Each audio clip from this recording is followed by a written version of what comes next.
Well, Chris, I think you found a new farm intern, because I'll probably do your whole acres of farm you got here to pick up the black walnuts. Well, yeah, that's great. We this can is use a more fun help. job. So these black walnuts are part of, you guys are starting to make a oak savanna here. That's right. We took over this 20 acres last year or 2 years ago, and we decided to plant 2,000 different types of indigenous trees. Wow. Nut trees, trees that are good for lumber, trees that have fruit, and then we're going to be planting also underneath those large mature trees what would be called a lower story, which would include different types of fruit trees, and then below that another level of things like raspberry, nannyberry, a whole range of foods that you can actually see in this Right behind us. Exactly.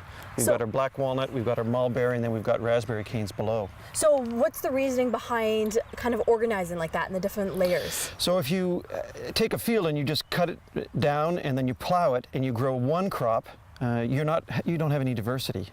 But if you can grow rows of different types of fruits and nut trees, and then between those rows grow pasture, you can put out your livestock, whether it's cows, chickens, pigs, and they're going to benefit from the nuts, from the fruit.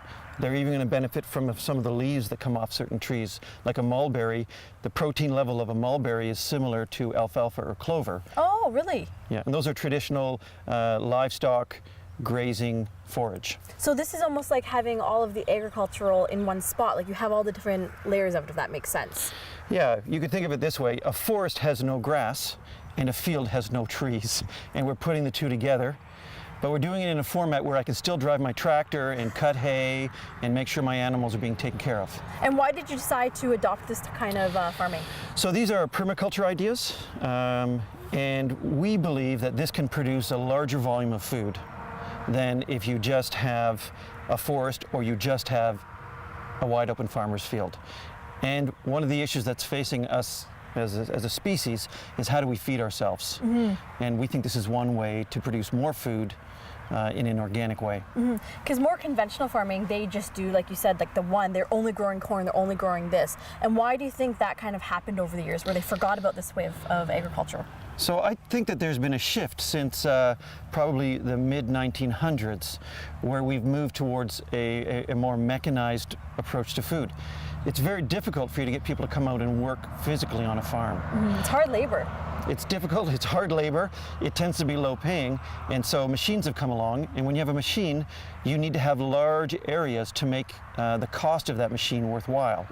Plus, you know, there's an argument out there, I don't tend to agree with it, that you get higher production when you're doing monocropping. And there, you know, it's a slightly different philosophy.